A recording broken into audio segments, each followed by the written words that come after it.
Welcome to the Homegrown Haven. In August of 2025, my husband Carl and I, with our 2-year-old son George and Cocker Spaniel Arnie, moved into our forever home in Herefordshire. A bungalow in need of refurbishment and a 1-acre garden in need of some serious TLC. There is so much work to do, but we are not alone. My parents, Martin and Cheryl, are sharing the adventure as 3 generations live under one roof, sharing love, laughter and hard work as we create a family home and a kitchen garden. A no-dig approach to growing organic fruit and veg. If this approach interests you, we would love you to like, subscribe and follow us as we make our ambitions a reality.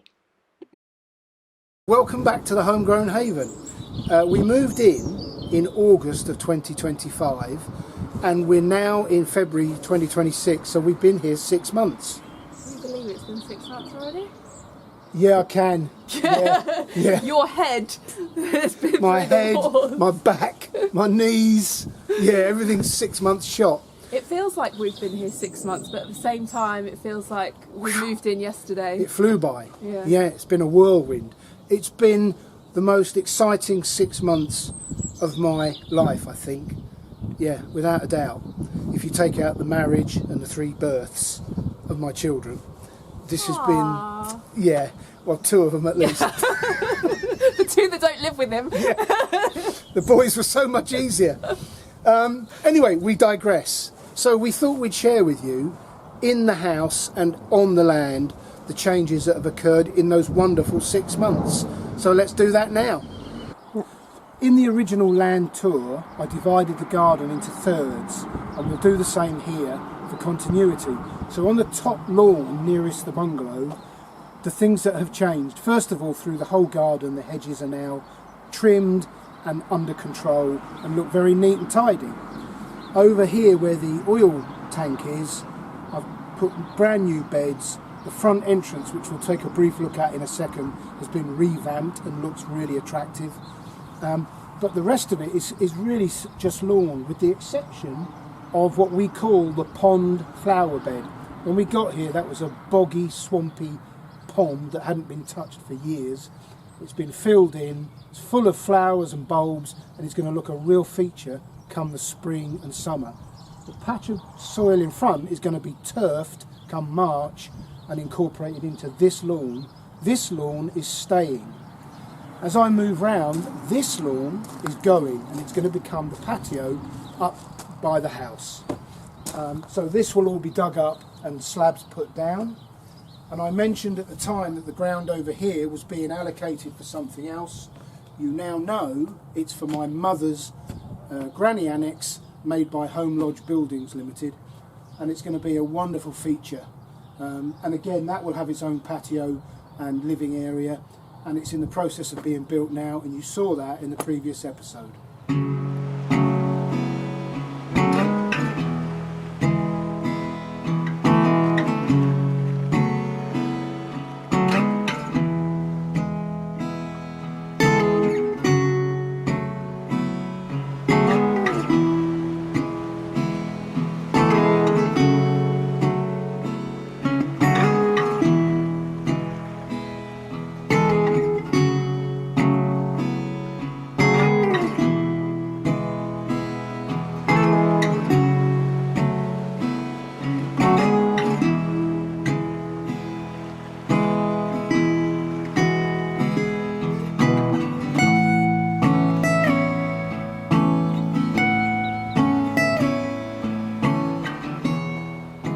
Right, the second third of our garden is this middle portion, which is largely just lawn, and it's going to stay that way. What we did do is I raised the canopy on the cigar tree so that we can walk underneath it, and I've underplanted it with snowdrops, primroses and daffodils. The other part that we've not even attempted yet is the chicken coop. That's what we call it over there. There's some raspberries over there. The main idea with that, and it may change in the future, is that Carl and I are going to undertake a project to lay a patio, put in a pagoda roof, and then make that into a garden kitchen. But that's something for the future. Watch this space. When we filmed this back in August, I said this was the most significant and important third of the garden. That hasn't changed. It is still that case. So what we've done here is a massive clearance operation to take away all the dead, dying and decayed damson trees and replace it with a living, working orchard. And that's what we've done. We now have 9 trees planted this year, and that will become the orchard of the future. We hope to make our own wines, juices and all sorts of different things, so we'll drink the apples and the pears as well as eat them. Moving on from that, we come round to the kitchen garden. Now, this quarter of the kitchen garden is almost complete and will be ready at the beginning of March to start growing and planting and harvesting the crops that we will eat. As well as that, there's a lower section which you can't really see because it's on a bit of a slope, and then there's the raised beds. And this is all further development and will continue through this summer. So hang around to see more.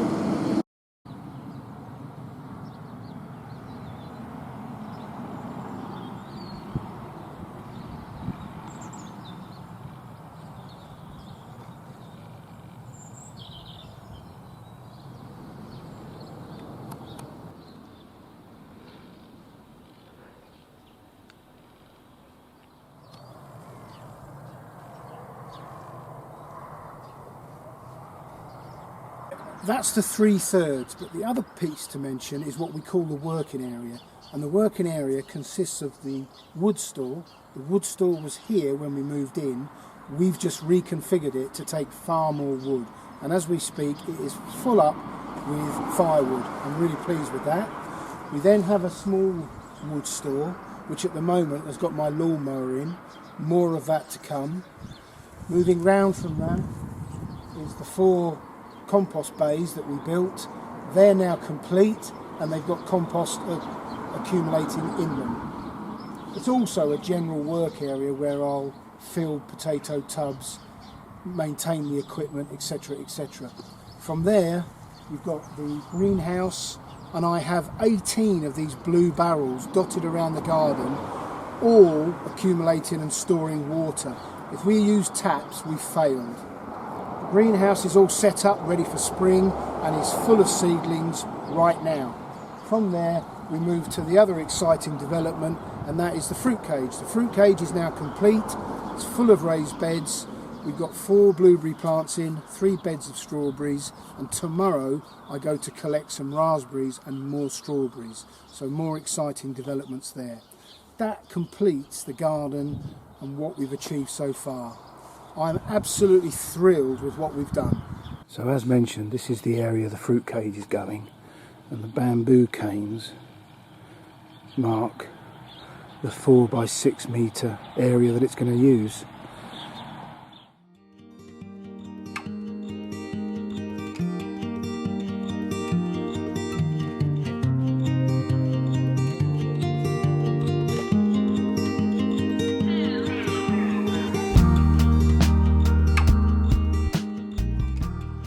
Shown you the transformation that has happened outside. Let's show you the transformations that have happened inside. Follow me. This is Mum and Dad's bedroom, and this is actually the first room of the house that got decorated.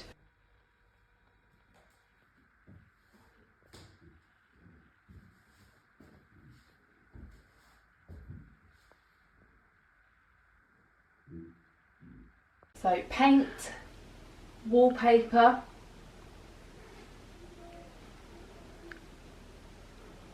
they also had a new wardrobe, which Dad will show you now. But the biggest transformation in here was through this door. This was just a toilet in a cupboard, and it's now a toilet, a shower and a sink in a cupboard. So when we viewed the house, there was a toilet here, but nothing else apart from shelves here with games and things on. So we knew straight away that this would fit an ensuite. So that was the plan as soon as we moved in. And with us being a multi-generational living family, having 2 bathrooms was ideal. So this was the priority. So we've got a walk-in shower, the toilet was replaced, Mum's got a little bathroom cabinet there as well, and then this little sink here behind me.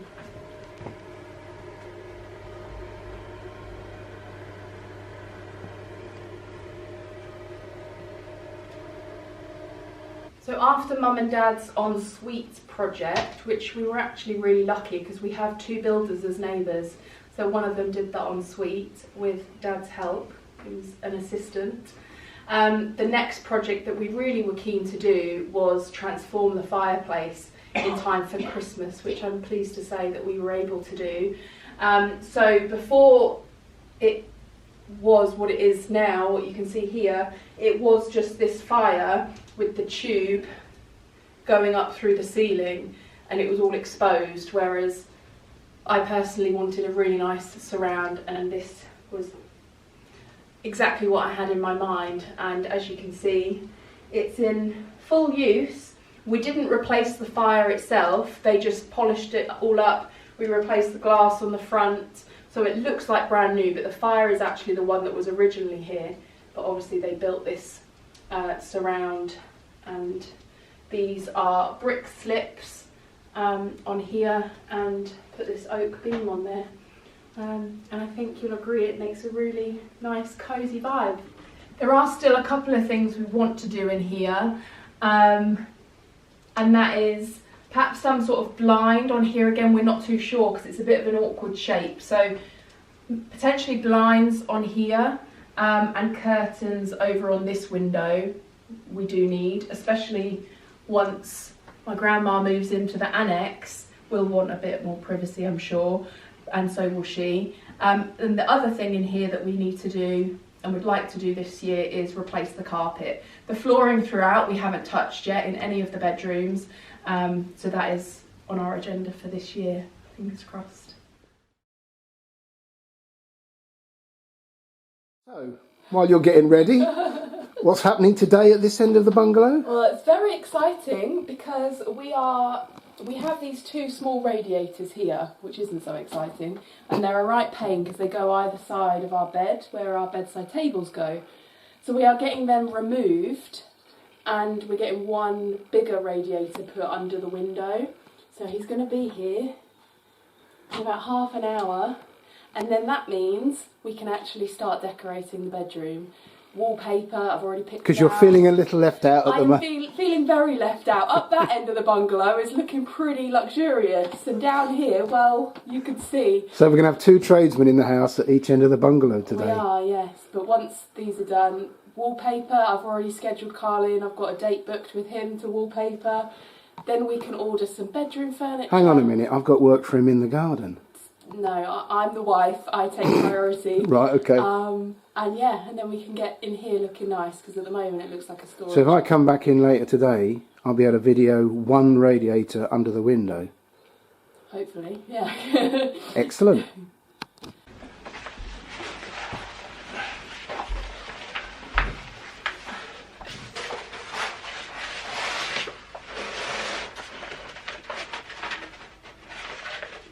Oh, good idea. Oh, we can leave them up there, can't we? Yeah.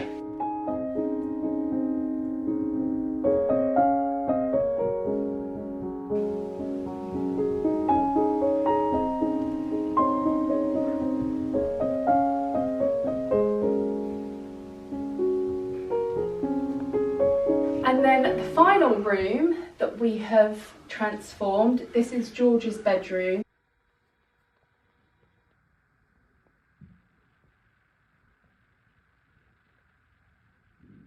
Now, we've done a couple of bits to this, again the wallpaper, but originally we painted it the dark green that we have in the living room, but it just didn't work in here. So in the past month or so, I would say, we've changed the bottom half colour to this more neutral colour. We added a bit of a wood border.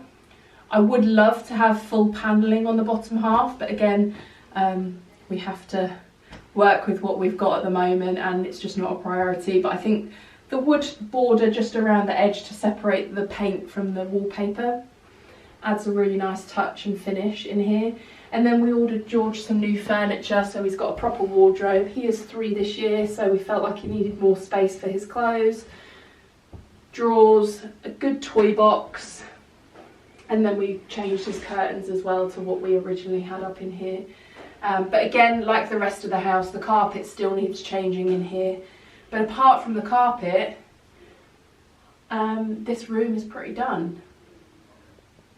It's a lovely room for a little boy. Really lovely. I love coming in here now. It just wasn't quite right before when we had the green, but with the new furniture, the change of the paint colour, yeah, I really love it in here for him.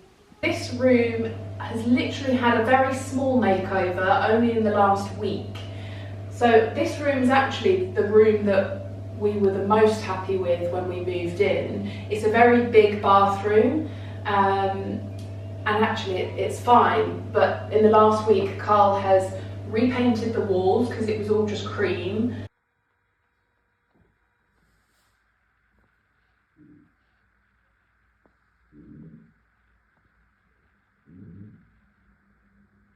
And the only other thing that we've done in here so far is there was a bathroom cabinet here, but both myself and Dad kept hitting our heads on it. It was actually me kept catching my hair on it every time I bent over to wash my face. Dad didn't have that problem, but as you may have noticed, Dad likes to scuff the top of his head, so that wasn't helping his situation. So we replaced that bathroom cabinet with a mirror that's flat to the wall. But as you can see, we still need some light fittings on the ceiling and either side of the mirror. But this room is fine as it is. We will redo it probably in years to come, but we're actually happy with it the way it is. It's not a priority. So the hallway, we haven't really done much to at all. Again, just a lick of paint just to clean it up a little bit. Eventually, I would like to make more of a feature of the hallway. I would love panelling. Again, not too sure yet what it's going to be. I'm sure the ideas will evolve as time goes on, but panelling all the way down. And I know Dad loves this floor because it's dark, it's practical, and I do like it. However, I would prefer a lighter floor eventually. So, but again, I think the hallway will probably be one of the last things we do in the house. So it's been tidied up, not a priority right now.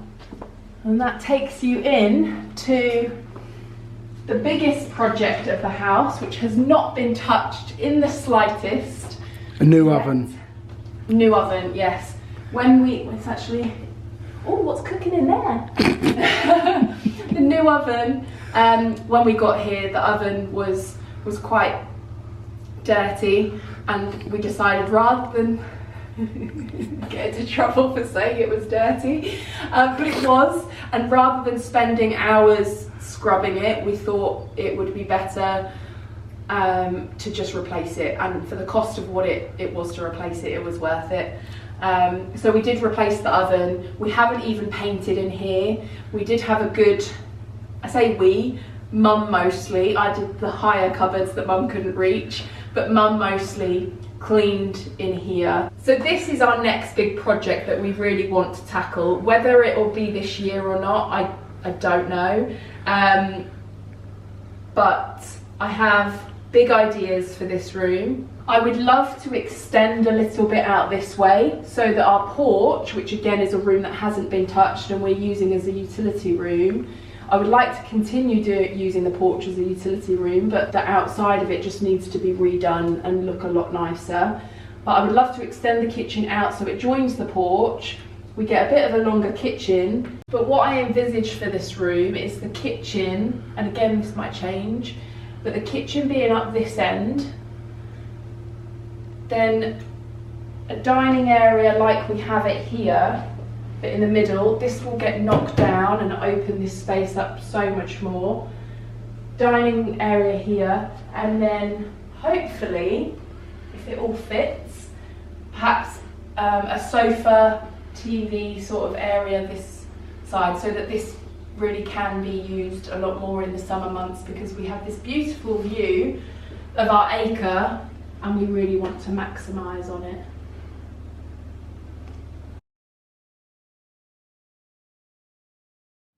So that concludes the 6-month update.